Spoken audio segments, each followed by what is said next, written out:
This was Whoopi Goldberg the other day. I did play this for some of you guys. Remember, I was just talking about how Maxine Waters is so over the top, and she's been so aggressively against Trump. And I feel that it's getting a little strange out there, just a little bit strange, because this race issue, they try and paint him as one thing. They've even tried to paint him as anti-Semitic in the past. That's not really sticking in light of the fact that he's like the only guy out there for Israel right now, and they're all like anti-Israel. And his son-in-law is Jewish. His daughter converted. His kids are Jewish. So that one's not really going to hold, but it's not going to stop them. They keep saying all these things about him. And he recently made some comments saying like, it feels like we're living in this kind of anti-white kind of world. And I don't think that's a crazy thing to say, right? Because of all the DEI stuff, because of what you're seeing there on college campuses at Columbia with people who are white. I mean, forget about it. If you're white and you're male, like game over, right? But it's as though, you have to somehow bow down and forever be in an apology mode. And I don't think that's really the way our country is or has been ever. Like historically, what has made us a success is that we don't look at color. Hopefully we don't, right? Like, and I'm not saying that there aren't pockets of the country that are still racist and, bad people, et cetera.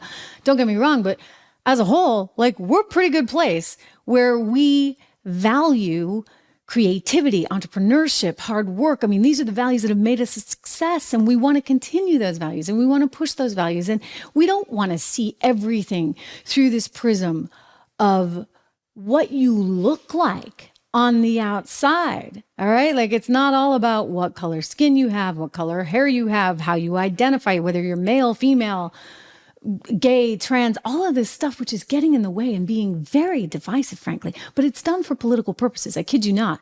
And so Trump is picking up on this, and he happened to mention it. Like it's getting a little awkward out there. Oh, well, this has enraged Whoopi Goldberg to no end. Absolutely enraged her. I mean, like her words, not mine. Like she actually said she's enraged, she's furious, she's angry. I want you to see this. I want to know what your reaction is. Tell me in the chat here. Or on the comments below. I mean, there's also, you can tell me in the comments below. This is my favorite. Yeah. Mm-hmm. And I'm going to tell you before I say it that it enraged me. There is a definite anti-white feeling in the country right now. Oh, please. Yeah, that's what he said. Sir. No, sir. Yeah, sir. Nobody in your family was hung. Nobody in your family was chased because of the color of their skin. How dare you? There's no anti-white issue here. You are perpetrating anti-humanist issues here.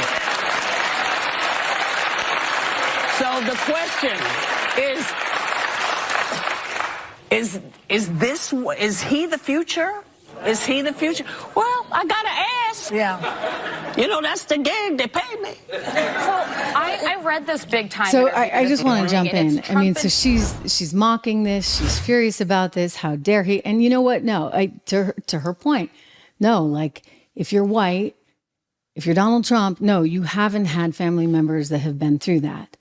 But at what point do we move beyond that? Right? We've had a black president that we elected twice. We now have a female black president holding the office of the vice presidency of the United States of America. We have a lot of really terrific black people in the arts and in Congress. Not always terrific like Maxine Waters, but the point being, like, as a society, we need to get beyond the point where we're just looking at, it's sad because I really feel like up until recently, for the most part, like we had gotten beyond a lot of this. And now it's like we're getting thrown back decades and there's these walls going up and it's not helpful. It's not helpful at all. And they want to say it's Trump putting up the walls. And I'm like, no, guys, it's you. It's you. This whole idea that somehow America has to pay for its sins, that we have to rewrite history, that George Washington was bad, not being able to look at history through the lens of actual history, but to try and push today's standards on everything and everyone. And now hold everyone responsible. I mean, it's bizarre. It really is. It's bizarre. And I think the best possible solution to make sure that we really have a shot at equality for every single person in this country is to start young, to start in the schools, to make sure that you're educating everyone to the best of a community's ability. And that's what's not happening, right? These politicians that are all in bed with the students' union, forgive me, not students' union. Students actually probably need a union. The teachers' union. They aren't looking out for the kids. They're looking out for the teachers because the teachers are the one that vote for them. Thank you very much. And give them money. And so you have all the priorities misaligned. Instead of caring about the kids, they're trying to care about them later on down the road when it's time to get a job or time to get into an Ivy League college. You need to care about people from the get-go. And that's where government has failed massively. So many communities in America. And that's what actually needs to change. And that's why when you look at the polling and you look at Hispanics and blacks in America, what are they saying? They're going to vote for Donald Trump. And the Democrats can't believe their ears. They're like horrified. So they're going to double down on stuff like you just heard from Whoopi Goldberg. And it's wrong because you know what? You keep going down that path of divide, and you're never going to actually be able to bring everybody up. Everybody should have a shot at prosperity in this country. Full stop. But when you keep telling somebody they can't because, you know, their gender or their skin color or who knows what, how are they ever going to get ahead? Have high expectations, for goodness sakes, and demand more from your lawmakers. It's not that hard, but they're freaking out because actually people are starting to do that. Amazing.